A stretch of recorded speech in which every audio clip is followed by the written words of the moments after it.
Good afternoon, Wealth Our Way Nation.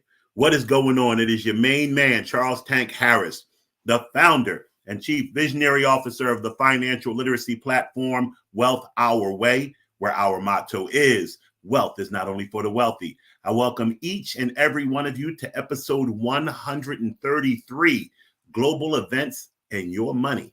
This was the program that was supposed to happen on Tuesday, but if you tuned into the Financial Power Hour last night, which was amazing, we'll get to that, you'll know that I had a little incident on Tuesday being a good Samaritan, which pushed the show to today. Before we discuss any of that, though, we're going to practice the attitude of gratitude, and I want to thank each and every one of you who are here with me live as I stream across the Facebook Wealth Our Way page and the YouTube Wealth Our Way Network page. If you haven't done so yet, please subscribe to our Wealth Our Way Network YouTube page. I want to give that Wealth Our Way Nation salute to all the members of Wild Nation who watch this program pre-recorded overnight, over the weekend, or wherever you can squeeze 15 minutes of financial literacy in. And then last, but certainly not least, a heartfelt how are you to the good folks on the Life 101 platform who listen to the audio recording of this very here program. So, last night we killed it. Had the good brother Tyre Whitehead, just NFL veteran, entrepreneur, philanthropist, family man. He told us about his life story. He told us how he conducts business, why he feels as though he's been able to have success through his dedication, hard work, the work ethic that he brings to the football field. He also brings to the business arena. I feel as though this month on Wealth Our Way, and particularly the Financial Power Hour, we're going to present celebrities, so to speak. We're going to present famous people, so to speak. We're going to present people in sports and entertainment. And some of you may ask yourself, what's that have to do with me? The reason I selected these particular folks are because, first and foremost, I know their story from, as Drake says, starting from the bottom, now they're here. And I also know that they are like you and me. They put their hands on every day, just like you and me. That goes without saying. But they also come from the communities from which we come. They want to achieve the same things for their families that we want to achieve for our families. They may be starting with more commas in their bank books than some of us are, but they are following the same tried and true methods to obtain, attain, and sustain economic excellence. So it's going to be a great month. We had Tyre on last night.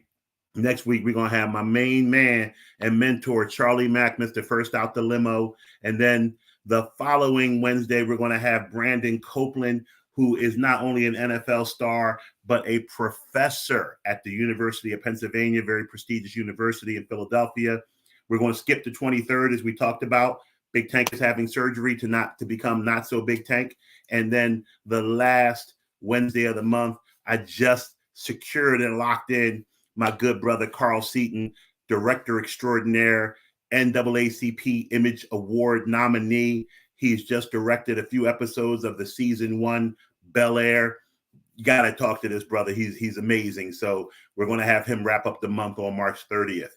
With that being said, I want to get into the global events that are occurring currently. And we can't talk global events without talking about what's going on with the Russia-Ukraine skirmish, battle, war, whatever you like to call it, how it's affecting us here at home, how it's affecting the rest of the globe, and what we should expect as it comes to our money. At the end of the day, it sounds selfish, but we care about how things affect us. When we turn on the news, we're turning on the news to not just be newsy or nosy, but to see what is going on and if it's going to affect us.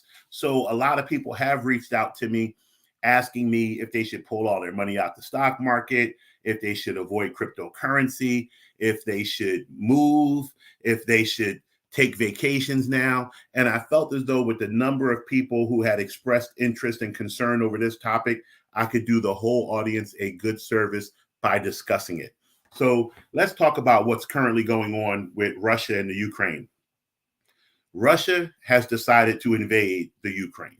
And it's been interesting because I don't follow the news. So let me be clear on that. I did do research to prepare for this episode of the show, but I don't follow the day-to-day news. Since I've been alive, I'm 51. I'll be 52 in June. there's been over a dozen wars. And it seems as though the way humans interact with each other, there will be wars going forward in infinity until one of them destroys the planet.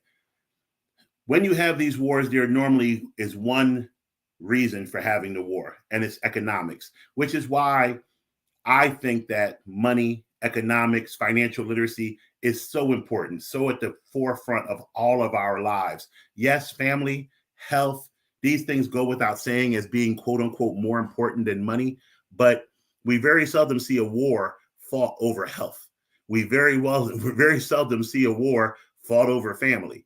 We see wars fought over money every time we see a war happening, a money based war, resources, natural resources, or other manufactured resources. We see that as the number one catalyst to these global skirmishes. So Russia is the number one importer. Let's be clear.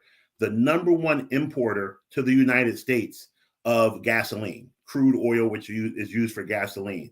In fact, and I did some research, Russia supplies 12% of the globe's crude oil. We've always talked about the Middle East and how important the Middle East is to crude oil production and gasoline, which is refined from crude oil to heat our houses and fuel our cars. But we don't really talk about the Soviet Union and their stance and their piece of what the global crude oil production looks like. Just to give you a little brief geography lesson, crude oil comes from the ground. And what's more important is, you've ever heard the term fossil fuel? The ground, the older it is, the richer it is in minerals, which makes sense why the Middle East is always such at the forefront of fuel production. Because if you've watched your history books, listened to your history books at all, the Middle Eastern section has the oldest recorded fossils in history, from human remains and proceeding that with animal remains. So these fossils go into the ground, they create fuel. Right after that is Europe. And the colder and more desolate the region, i.e. the Soviet Union and Russia, the more the ground is rich with these minerals. What by reciprocity, what ground is least rich with these minerals?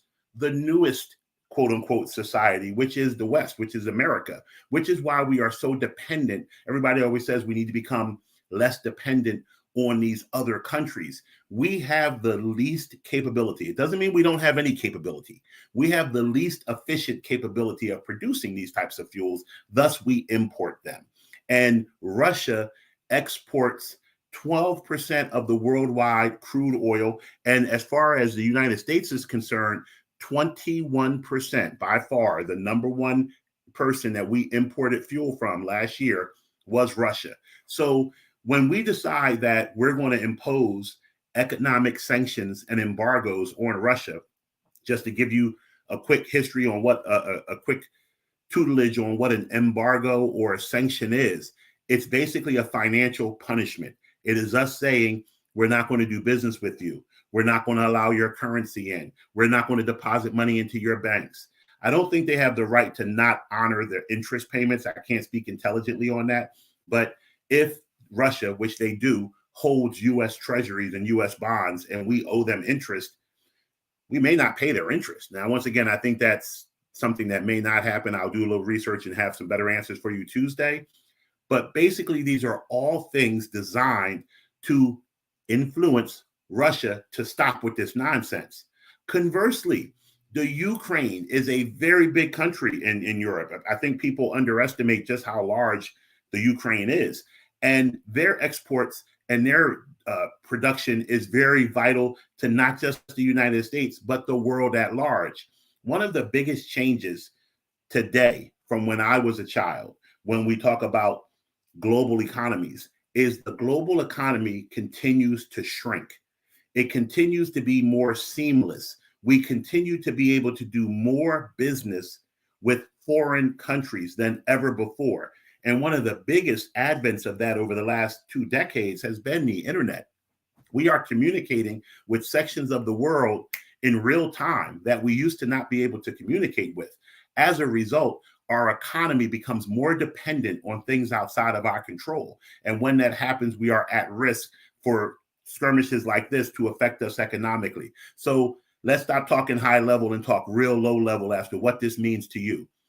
Gas prices will continue to rise.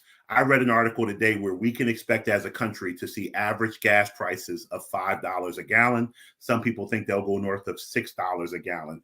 I can tell you, as a person who just drove from Georgia to Jersey last week, the whole trip gas was higher than I'm used to it being.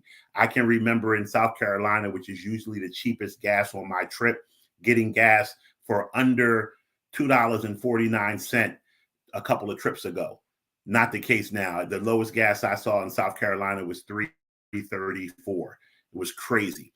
The other thing that we're going to see, besides for just the gas prices at the pump, are the heating costs for people who depend on gas or oil heat for their homes. Now, think about it this way. How can I benefit, or how can I protect myself? Because the reality is if I have to drive to work every day, I got to pay for gas. Well, fortunately, because of one of the byproducts of the pandemic, a lot of us are able to work virtually, including myself. I think now will be a great time for you to talk to your employers about not having to go physically into a job that requires you to drive and burn gas. Also, and this is something that's completely voluntary, I would not be looking to book vacations now, not just from a standpoint of the fact that fuel for planes will make the flight costs go up. You have to think of how things are affected residually, from the main particular item. If fuel prices go up and thus airline prices go up and less people travel because airline prices are going up, hotel prices will go up because hotel prices will have to rise because less people are traveling. Food will go up. Now, we've already seen inflation cause supermarkets and things of that nature to raise the prices of food. Restaurant prices will go up because the underlying food prices are going up. Let's talk about the thing that we talk about here almost every day, which are our investments. What is happening to the stock market and the cryptocurrency market as a result of this skirmish? If you have been following 15 Minutes of Finance, the Financial Power Hour, Wealth Our Way, or Charles Tank Harris, you know that I've explained to you, I've proven to you that the price of markets, whether it's the stock market, cryptocurrency market, bond market, is not primarily driven by the underlying company or financial instrument. The markets are driven by people like you and me. When we are happy, that's why they measure consumer confidence. When consumers are confident and think the environment is good, think the economic landscape is good, think everything is going good, the markets do well. When people think doom and gloom is on the rise, i.e., when the World Trade Center was bombed, when the first big wave of the pandemic was announced, people react poorly. What do people tend to do? You've said it, it's been said about you, you say it about your friends. We overreact, we over-exaggerate. So when things are going good, we run the market up too high. And when things are going bad, we tend to run the market down too low. So what I would tell you is to do what Warren Buffett always says: be strong in the face of the opposition. When everybody else is selling, you should be buying. And when everybody else is buying, you should be selling. That is called a contrarian approach. Also, what I would tell you is take a look at your investments. Take a look in particularly at your international and emerging market holdings. See how much exposure you have to Russia and the Ukraine, and countries that do a lot of interaction with Russia and the Ukraine. You may want to pare back a little bit of your portfolio. I don't believe that you should make any serious drastic changes, at least not now, but you definitely want to start keeping an eye on how your emerging markets and international portfolio are reacting to these global events. So with that being said, I thank everybody for being here this week. I hope you have an amazing weekend. We will be back Tuesday with 15 Minutes of Finance, and next Wednesday with a Financial Power Hour with my man, Charlie Mack. Until then, please remember, wealth is not only for the wealthy. Have a great day.